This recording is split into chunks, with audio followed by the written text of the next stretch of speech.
નમસ્કાર વિદ્યાર્થી મિત્રો, હું કુલદીપસિંહ રાણા સાકાર પરિવાર વતી આપ સૌનું હાર્દિક સ્વાગત કરું છું. વિદ્યાર્થી મિત્રો, સામાજિક વિજ્ઞાનમાં આજે આપણે પ્રકરણ 2 જોવાના છે. પાઠ 2, ભારતનો સાંસ્કૃતિક વારસો, પરંપરાઓ, હસ્ત અને લલિત કલા. બરાબર, આ પાઠની અંદર આપણે ભારતની હસ્તકલા વિશે અભ્યાસ કરીશું અને ભારતની લલિત કલા વિશે આપણે અભ્યાસ કરવાના છે. હેન્ડીક્રાફ્ટ અને ફાઇન આર્ટ, આ બે આર્ટ વિશે આપણે અભ્યાસ કરવાના છે. પાઠમાં ખૂબ મજા આવવાની છે. વિડીયો બરાબર ધ્યાનથી સમજજો તો તમારું અહીંયા જ વિડીયોમાં જ ભણવાનું ક્લિયર થઈ જશે. વિદ્યાર્થી મિત્રો, આપણે પ્રશ્ન પહેલા જોઈએ. બરાબર, ભારત સમૃદ્ધ સાંસ્કૃતિક વારસો ધરાવતો દેશ છે. ભારતનો વારસો કેવો છે? સમૃદ્ધ. બરાબર, જેમાં ભૌતિક અને જૈવિક વારસાનો સમાવેશ થાય છે. આપણે વારસો ભણ્યા, કુદરતી વારસો અને સાંસ્કૃતિક વારસો. અહીંયા બીજા બે વારસાની વાત કરે છે, ભૌતિક વારસો અને જૈવિક વારસો. હવે જૈવિક વારસો કોને કહેવાય? તો બાળકને જન્મ સાથે જ મા બાપના શારીરિક અને માનસિક લક્ષણો મળે છે, જેને જૈવિક વારસા તરીકે આપણે ઓળખીએ છીએ. બાળકને જન્મતાની સાથે જ એના મા બાપના બે પ્રકારના લક્ષણો બાળકને પ્રાપ્ત થાય છે, શારીરિક અને આગળ જતા માનસિક, ફિઝિકલ એન્ડ મેન્ટલી.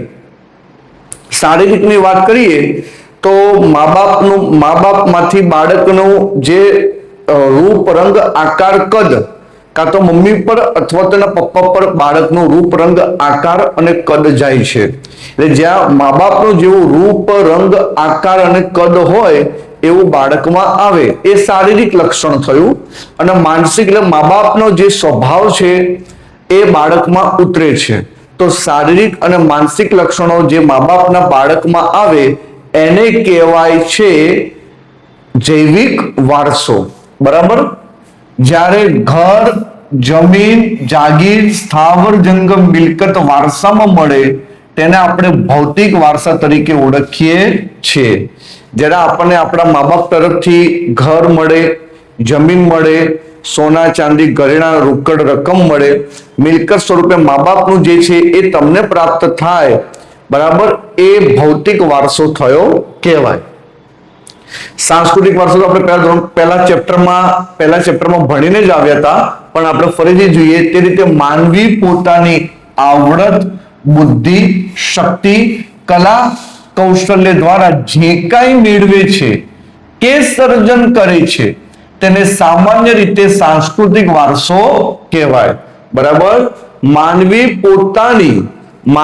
પોતાની આવડતથી બધું પ્રાપ્ત કરી શકે. માનવી બુદ્ધિ, કલા, કૌશલ્ય, આર્ટ એન્ડ સ્કિલ, બરાબર, દ્વારા જે કંઈ મેળવે છે કે સર્જન કરે છે તેને આપણે કહીએ છીએ સાંસ્કૃતિક વારસો.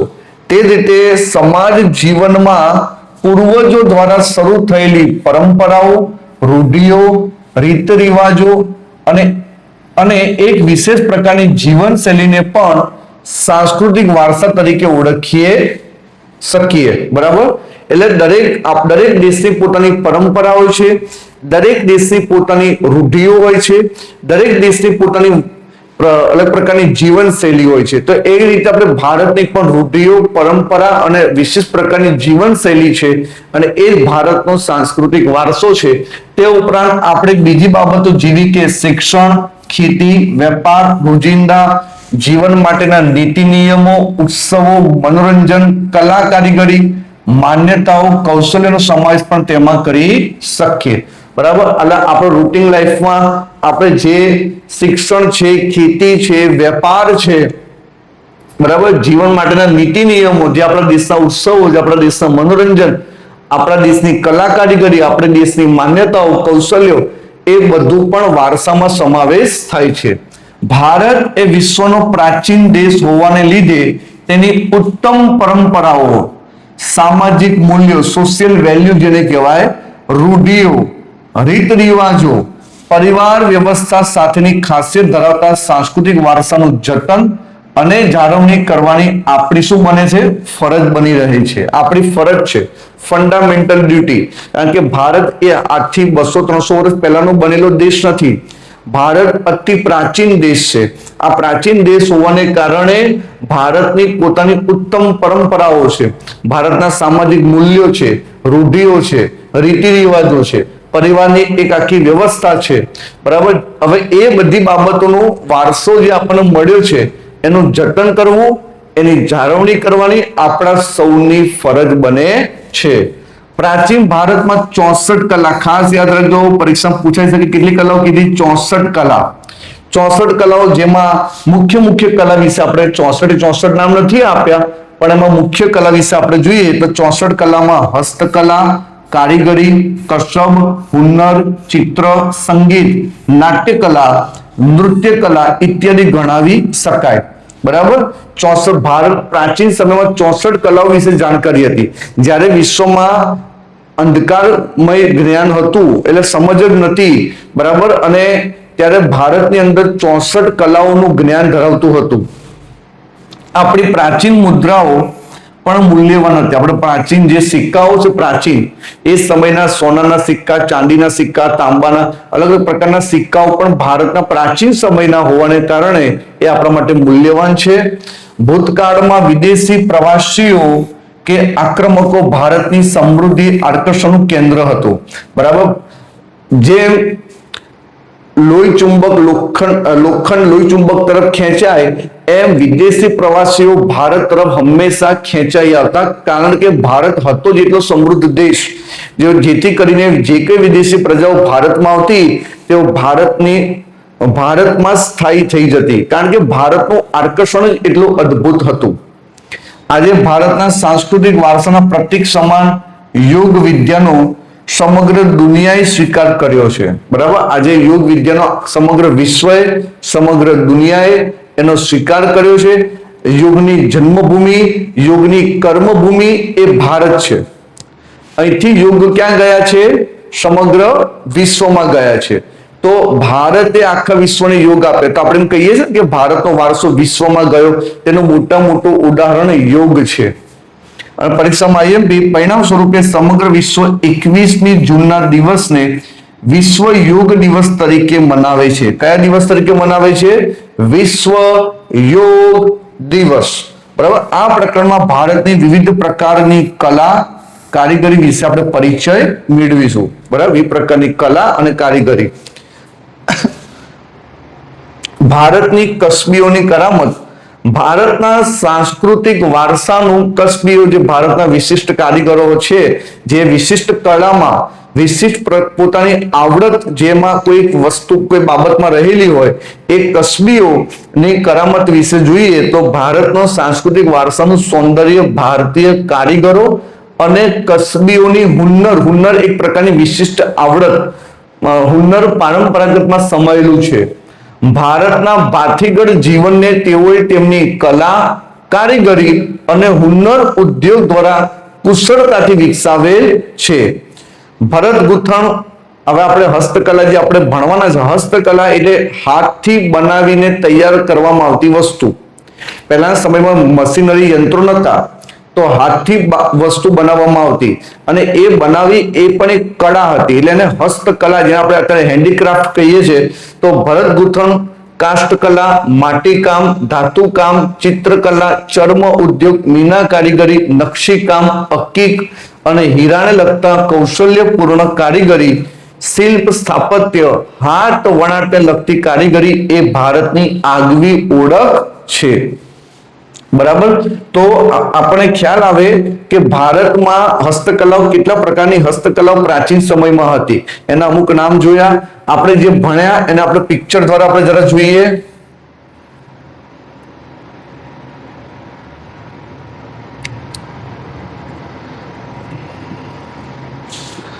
બરાબર છે. તો ભારતના સાંસ્કૃતિક વારસો, પરંપરા, હસ્તલલિત કલા, એમાં જૈવિક વારસો. જો જૈવિક વારસામાં માતા પિતાના લક્ષણો બાળકમાં ઉતરી આવે છે. કયા કયા લક્ષણો? શારીરિક અને વાર્ષિક, શારીરિક અને આપણે માનસિક. બરાબર, જેમ કે માતા પિતાની જેવી આંખો છે એવી બાળકમાં આવે, બરાબર. પછી એવી રીતના માતા પિતાનું જે કદ છે, રૂપ, રંગ, આકાર એ પણ બાળકમાં આવે. પછી ભૌતિક વારસો, બરાબર, ઘર છે, જમીન છે, ખેતર છે, એ બાળકોમાં આવે, બાળકોને વારસામાં મળે માતા પિતાનો, એ ભૌતિક વારસો. સાંસ્કૃતિક વારસો, બરાબર, એ પણ આપણે ફોટામાં આપણે જોઈ રહ્યા છે. ભારતની પરંપરા અને મૂલ્યો, બરાબર, સૌ સાથે મળીને બધા રહેશે, પરિવારના બધા સભ્યો નીતિ નિયમો પ્રમાણે ભારતના, બરાબર. ભરત ગૂંથણ, કાષ્ઠકલા, માટીકામ, ધાતુકામ, ચિત્રકલા, ચર્મ ઉદ્યોગ, મીના કારીગરી, નકશીકામ, અક્કિક અને હીરા લગતા કૌશલ્યપૂર્ણ, શિલ્પ સ્થાપત્ય, હાથ વણાટ, આ ભારતની હસ્તકલાના કેટલાક ફોટોગ્રાફ છે. પછી વિશ્વ યોગ દિવસ, ભારતની 64 કલાઓ, કેટલી કલાઓ? 64 કલાનો ઉલ્લેખ આપણે શાસ્ત્રોમાં કર્યો છે. એમાં હસ્તકલા, કસબ, ચિત્ર અને સંગીત, નાટ્યકલા, નૃત્યકલા જે આપણે ભણવાના છે, બરાબર. ધાતુકામ અને માટીકામ, હાથ વણાટ, ભરત ગૂંથણ, બરાબર, એ ભારતની જે છે 64 કલાઓમાંની આપણે મુખ્ય મુદ્દાઓ આપણે જોયા. વિશ્વ યોગ દિવસ 21મી જૂન વિશ્વ યોગ દિવસ તરીકે આપણે મનાવીએ છીએ, બરાબર છે. હવે માટીકામ કલા, હસ્તકલાની શરૂઆત થઈ છે. હસ્તકલામાં પહેલો મુદ્દો છે માટીકામ, આર્ટ ઓફ ક્લેવ. માનવ જીવન અને માટી વચ્ચે ઘણો જ પ્રાચીન સંબંધ રહ્યો છે, આજનો નથી. માનવ અને માટી વચ્ચેનો સંબંધ એ આજનો નથી, પરંતુ પ્રાચીન સમયથી રહ્યો છે. વ્યક્તિના જન્મથી મરણ સુધીની યાત્રા માટી સાથે જોડાયેલી રહે છે. આપણે જન્મથી લઈને આપણે મૃત્યુ સુધી, આપણે જન્મ્યા ત્યાંથી આપણે માટી જોડે આપણે સંકળાયેલા છે, માટીમાં રમ્યા કર્યા, બરાબર. આપણું જીવન પણ માટી સાથે સંકળાયેલું છે અને આપણું છેલ્લે મૃત્યુ, બરાબર. તો છેવટે આપણે માટી ભેગા થઈએ છીએ. એટલે જન્મથી મૃત્યુ સુધીની યાત્રા માટી સાથે જોડાયેલી છે, બરાબર છે. ધાતુકામની શોધ નહોતી થઈ ત્યારે માનવી મહદ અંશે માટીમાંથી બનાવેલ સામગ્રીનો ઉપયોગ કરતો.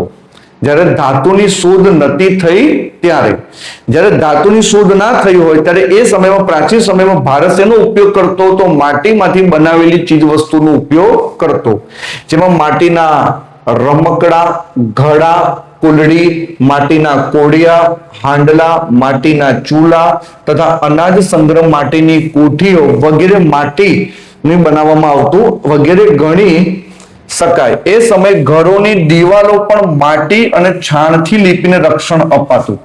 ઘરની દિવાલો પણ માટીની અને એને સુરક્ષા માટે છાણનું લીપણ કરવામાં આવતું.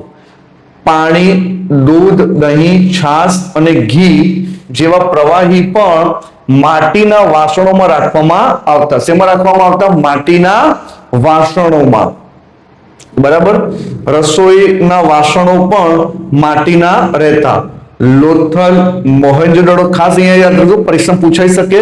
લોથલ, મોહેંજો-દડો તથા હડપ્પા સંસ્કૃતિ સમયના માટીના લાલ રંગના પવાલા, માટીના લાલ રંગના પવાલા, બરણી, રકાબી વગેરે વાસણો પણ મળી આવ્યા છે. માટીના, હો વિદ્યાર્થી મિત્રો, માટીની આ બધી વસ્તુ મળી આવી છે.